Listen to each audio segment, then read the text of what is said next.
Hello students, welcome to Paramount Education.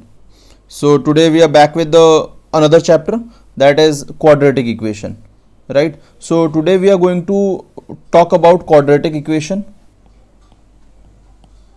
So आप लोगों को आइडिया आ रहा होगा, क्वाड्रेटिक नाम लेते ही आपको डिग्री जो है वो 2 याद आ रही होगी. दैट इज हमने पॉलिनोमियल में इन डिटेल पढ़ा था कि इनकी डिग्री क्या होती है, इनका ग्राफ जब बनता है तो किस तरीके से बनता है.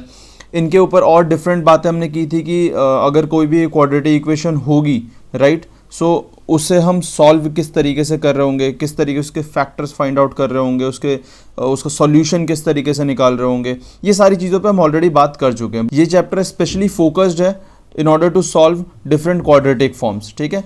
उसी के ऊपर स्पेशल फोकस दे करके इस चैप्टर में बात की गई है. नाउ इस चैप्टर में क्या क्या चीज़ें आएंगी, पहले हम उसको देख लेते हैं कि किन किन चीज़ों पे इस चैप्टर पे हम बात करने वाले हैं. उसके बाद आज के इस लेक्चर का एजेंडा रहेगा मिनिमम 2 क्वेश्चन सॉल्व करना. वो 2 क्वेश्चंस किस टाइप के होंगे, वर्ड प्रॉब्लम बेस्ड होंगे. जैसा मैंने आपको थर्ड चैप्टर में बताया था कि अब वर्ड प्रॉब्लम का एक्सटेंसिवली हम यूज़ कर रहे होंगे. इस चैप्टर में भी यूज़ करेंगे, इसके बाद जो 5th चैप्टर है उसमें भी यूज़ कर रहे होंगे. हाँ, जो इक्वेशन फॉर्म होगी उसको सॉल्व करने का डिफरेंट तरीका हो सकता है, but word problem is the key concept to get success in these chapters. एक बार आपको इसमें आइडिया आ गया कि वर्ड प्रॉब्लम को डिकोड कैसे करना है, तो मुझे नहीं लगता कि आपको इशू आएगा किस तरीके से ये करेंगे, राइट. नाउ सेकेंड थिंग, अगर आप डायरेक्टली ये वाला चैप्टर मेरा देख रहे हैं, right, so I would suggest you to go back and watch the second chapter first, because second chapter में इसका पूरा कॉन्सेप्ट मैंने क्लियर किया है. सेकेंड चैप्टर में किस तरीके से हम किन की चीज़ों पे वर्कआउट करते हैं, क्या सारी चीज़ें हमें ध्यान रखनी है, कौन कौन सी चीज़ें पे फोकस करना है. सो अगर आपको सेकेंड चैप्टर पे कमांड आ चुकी है, so this chapter will be a cake walk for you. Otherwise अगर आपको ऐसा लगता है कि हाँ ऑलरेडी आपकी कमांड है, so there is no need to go and watch that particular video, continue with this one, ठीक है. चलिए प्रोसीड करते हैं एंड देखते हैं क्या क्या चीज़ें हम पढ़ने वाले हैं इस चैप्टर में.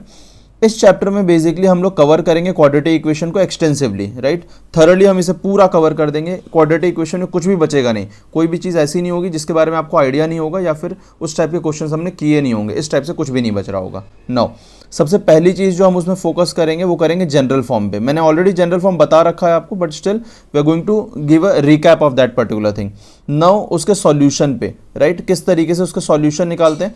सॉल्यूशन के बारे में आपको बता नहीं रहा हूँ कि किस तरीके से कर रहे हैं, मैंने आपको ऑलरेडी बता दिया है. अगर कभी भी जब हम सॉल्यूशन निकाल रहे हो तो उसके किस तरीके से फैक्टर्स बनाते हैं या कौन सी चीज़ों पे ध्यान दिया जाता है इन माई चैप्टर 2, राइट. सो इसके ऊपर ज़्यादा फोकस नहीं करेंगे, ये आप ऑलरेडी ऑब्टेन कर चुके हैं, ये वाली नॉलेज आपको मिल चुकी है ऑलरेडी. नाउ ये सॉल्यूशन निकालने के लिए अभी तक हमने केवल एक ही मेथड देखा, that is factorization method. So factorization method is nothing but middle term splitting. इसके ऊपर हम ऑलरेडी बात कर चुके हैं, राइट. अभी आपको एक आइडिया आ रहा होगा क्यों मैं बार बार बोल रहा हूँ कि सेकंड चैप्टर एक बार जाके देखो, आप सेकंड चैप्टर एक बार जाके देखो, बिकॉज वहाँ पे मैंने इसके ऊपर एक्सटेंसिवली बात की हुई है.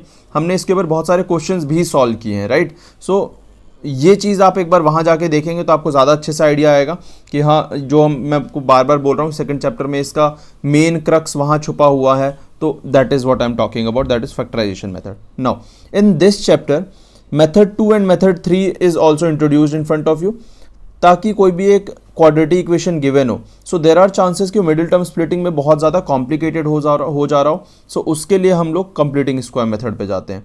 Will discuss all these things in detail, tension मत लो.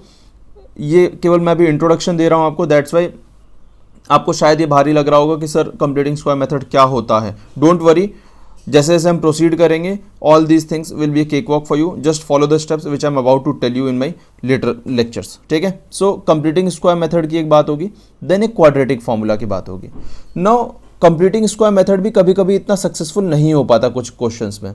सो उस केस में हम जंप करते हैं क्वाड्रेटिक इक्वेशन पे, दैट इज क्वाड्रेटिक फॉर्म पे. क्वाड्रेटिक फॉर्मूला जो होता है उसमें अगेन 3 टाइप से बातें होती हैं उसके रूट के नेचर के ऊपर, राइट. सो रूट के नेचर के बेस पे हम एक और चीज़ डिफाइन करते हैं, दैट इज डिस्क्रिमिनेंट. एंड उस डिस्क्रिमिनेंट के बेसिस पे 3 टाइप्स के रूट्स को हम डिफाइन करते हैं. दैट इज अगर डी की वैल्यू 0 होगी तो कुछ केस होगा, डी की वैल्यू ग्रेटर देन 0 होगी तो कोई केस होगा, और डी की वैल्यू लेस देन 0 होगी तो कोई केस होगा, ठीक है. Will discuss all this things in detail. So ये बेसिकली जो मैंने आपके सामने जो ट्री डायग्राम एक बना रखा है, जो एक फ्लो चार्ट आपके सामने जो बना रखा है, उसका पर्पस बस एक ही है, आपको अवेयर करवा सकूं कि इस चैप्टर में हम किन सारी चीज़ों पे बात करने वाले हैं, ठीक है.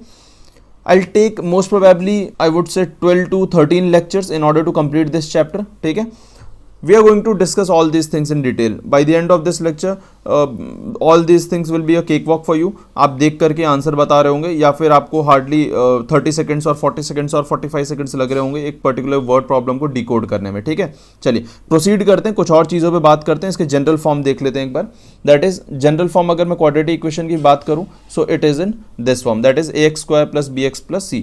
जहां पे एक स्पेसिफिक चीज होती है दैट इज a जो होगा it should not be equal to zero, because जैसे ही a की वैल्यू जीरो हो जाएगी so this whole term become zero, and जैसे ही जीरो बन जाएगा तो ये क्या बन जाएगा, लीनियर फॉर्म बन जाएगा. सो लीनियर फॉर्म पे तो है नहीं हमारा, तो क्वाड्रेटिक फॉर्म है. दैट्स वाई ये कंडीशन यहाँ पे हमेशा स्पेसिफाइड होगी कि a should not be equal to zero. Now we have also talked about the graphical representation of this one, that is जब कभी भी आप इस जनरल फॉर्म के फॉर्म में कोई भी एक गिवन एक्सप्रेशन या गिवन इक्वेशन होगी सो उसका अगर मैं प्लॉटिंग करता हूं तो ग्राफिकली उसको इस तरीके से शो करते हैं. Now your question for this slide is what does this graph known as, इस ग्राफ को क्या कहते हैं, राइट ये जो आपको मिला है. ठीक है, ये आपको मुझे बताना है. Now we are going to talk about this again in detail. देखो ये जो कंडीशन होती है ये a की जो वैल्यू होती है डिपेंड करती है. ठीक है, इसमें दो केस बनते, a की वैल्यू जीरो तो हो ही नहीं सकती, सो ये तो कंडीशन ही नहीं आएगी.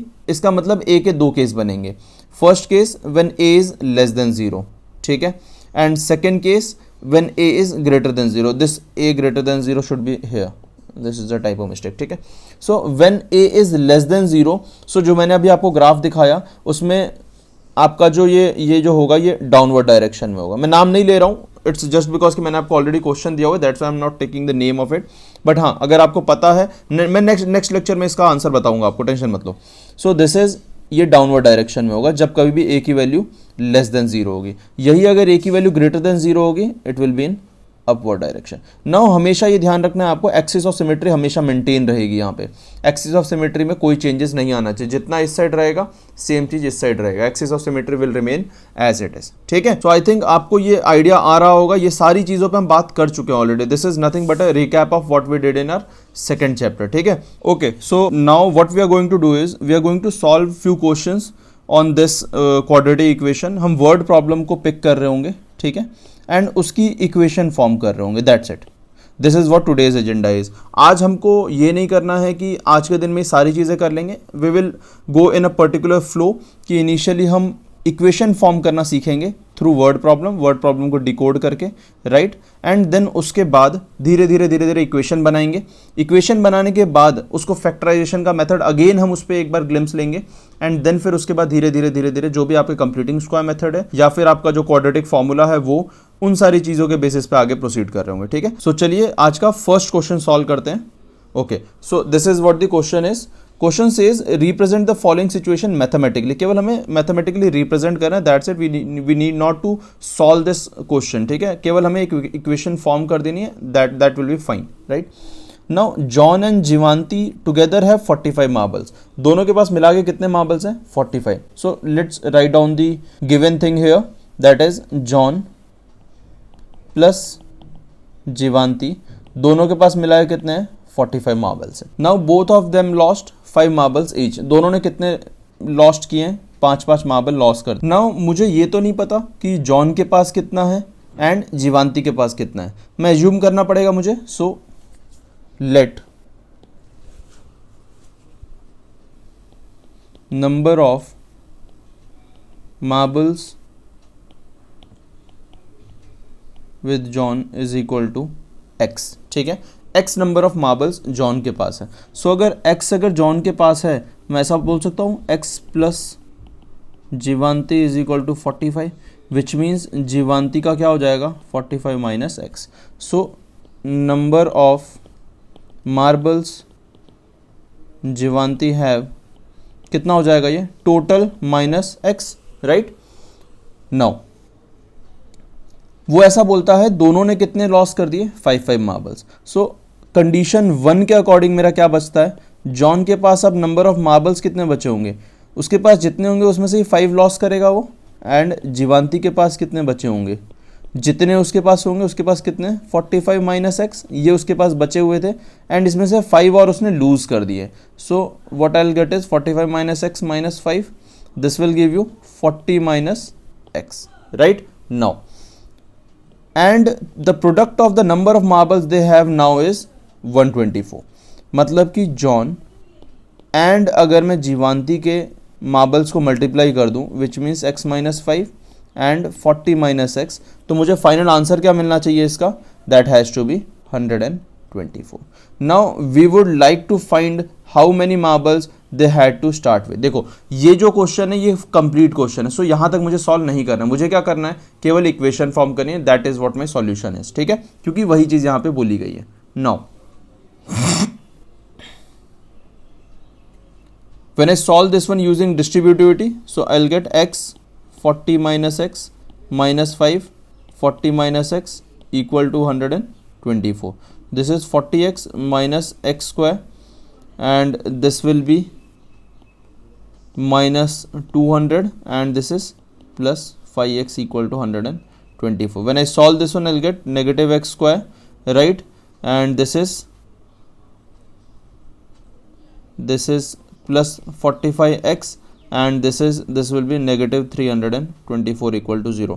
Now मैंने आपको जो जनरल फॉर्म बताया था क्वाड्रेटिक इक्वेशन का, उसमें एक्स स्क्वायर का जो भी कोएफिशिएंट है उसमें ए की वैल्यू थी, राइट. सो आप ये लिख के छोड़ते हो तो भी फाइन है, बट मैं ऐसा आपको सजेस्ट करूंगा कि इससे हमेशा आप इस तरीके से लिखो ताकि जो एक्स स्क्वायर का कोएफिशिएंट वो हमेशा पॉजिटिव हो. सो अगर मैं इसे पॉजिटिव करूंगा तो नेगेटिव साइन कॉमन ले लूंगा और एल्स पूरे इक्वेशन को माइनस से मल्टीप्लाई करूंगा. So I will get x square minus 45x plus 324 equal to 0.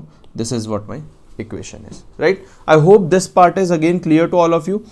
एक एक स्टेटमेंट पढ़ी मैंने, एक एक स्टेटमेंट के बेसिस पे जो मुझे गिवन इन्फॉर्मेशन थी पहले मैंने उसे लिख लिया एंड देन उसके बाद एजम्पशन लेके आगे मैंने प्रोसीड किया. ठीक है, चलिए नेक्स्ट क्वेश्चन की तरफ प्रोसीड करते हैं. Okay, so this is your next question. अब ये क्वेश्चन क्या बोलता है, a cottage industries produces a certain number of toys in a day. एक दिन में कुछ पर्टिकुलर नंबर ऑफ टॉयज वो प्रोड्यूस करता है. The cost of production of each toy was found to be 55 minus the number of toys produced in a day. अब देखो मुझे तो ये भी नहीं पता कि टोटल नंबर ऑफ टॉयज कितने प्रोड्यूस हो रहे हैं और मुझे ये भी नहीं पता कि एक टॉय का कॉस्ट कितना है, बट मुझे ये इसने बता दिया कि अगर मुझे किसी तरीके से एक दिन में नंबर ऑफ टॉयज कितने प्रोड्यूस हो रहे हैं वो पता चल जाए तो cost of production of each toy, her toy का कॉस्ट ऑफ प्रोडक्शन मेरे को मिल जाएगा. That is that number of toys minus 55. ठीक है, देखो अब इसी में लिखता हूं. मेरे को ये तो नहीं पता नंबर ऑफ टॉयज कितने प्रोड्यूस हो रहे हैं. सो let number of toys produced in a day bx. मेरे को तो नहीं पता ना कितना हो रहा है. सो अमाउंट कितना लगेगा, प्राइस ऑफ ईच टॉय कितना होगा. The price of each toy will be found as 55 minus number of toys, मतलब 55 माइनस जितने भी नंबर ऑफ टॉयज एक दिन में प्रोड्यूस हो रहे हैं. सो अब देखो अगर मुझे ये पता है कि मेरे पास एक दिन में 5 टोटल टॉयज प्रोड्यूस हो रहे हैं और एक टॉय का कॉस्ट मेरे को 2 रुपीज़ है, तो टोटल कॉस्ट प्रोडक्शन कितना होगा, that has to be 5 into 2 that is 10 rupees का टोटल प्रोडक्शन कर दिया मैंने. ठीक है, सो सेम वे में यहाँ पे ऑन ए पर्टिकुलर डे एक दिन की बात करते हैं तो total cost of production was 750. Total produce कितना हुआ 750. सेम यही वाला कॉन्सेप्ट यहाँ यूज़ करते हैं. ये वाला कॉन्सेप्ट अगर मैं यूज़ करूँगा इसका मतलब कि टोटल कॉस्ट ऑफ प्रोडक्शन क्या हो जाएगा, that has to be number of toys into एक का price, that is price of each toy. So this will give me 55x minus x square और ये टोटल कितना है 750 rupees, which means when I consider this one in terms of general form so I will get it as 55x minus 750. Now मैंने जैसे आपको बताया कि x square का कोएफिशिएंट मुझे पॉजिटिव रखना है. So I will multiply this whole equation with -1. So this will give me this general equation. ठीक है, that is ये इक्वेशन मुझे मिलेगी in order to get the number of toys as well as the cost of one toy अगर मुझे find out करना हो तो. ठीक है। सो आई थिंक आपको ये भी क्रिस्टल क्लियर होगा। हमने एक एक स्टेटमेंट पढ़ा, जो गिवन था उसके हिसाब से लिखा, एक कॉन्सेप्ट बिल्ड किया एंड देन उस कॉन्सेप्ट के ऊपर हमने ये क्वेश्चन सॉल्व किया, right. So this is it from my side for today's lecture. I want you to practice a lot but not like this, ठीक है। मैं चाहता हूं कि आप लोग प्रैक्टिस करो बट इस तरीके से नहीं। देखो इस ये जो पर्सन आपके सामने बैठा हुआ है ये कंटिन्यूसली काम किए जा रहा है, काम किए जा रहा है, काम किए जा रहा है, but is it worth working? देखो ये 24 आवर्स काम कर रहा है। It's not like that. Do smart work does पे of.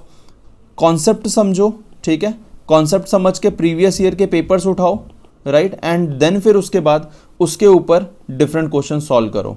Don't go and solve RD randomly. RD solve करने से वो ब्रह्मास्त्र नहीं है। आई कैन अंडरस्टैंड वहाँ पे डिफरेंट टाइप से क्वेश्चन मिलेंगे, बट वो तभी हेल्पफुल होंगे आपके लिए जब आपको ये पता हो कि वो जो क्वेश्चन है वो क्या हमारे प्रीवियस ईयर में पूछा गया है, क्या वो हमारे टाइप का है भी या फिर वो पर्टिकुलरली कॉम्पिटिटिव टाइप है, right. So do smart work, don't do donkey work like this person, right. 24 hour काम करने की ज़रूरत नहीं है। स्पेसिफिक शेड्यूल बनाओ, उस शेड्यूल को फॉलो करो, और उस शेड्यूल को फॉलो कर रहे हो तो रिलीजियसली फॉलो करो। ऐसा नहीं आज किया कल नहीं किया, परसों किया फिर नहीं किया। No, it's not like that. Particular schedule बनाओ और उसके हिसाब से प्रोसीड करो। So we will meet in our next lecture with again some new concepts. Till then take care of yourself. Bye bye.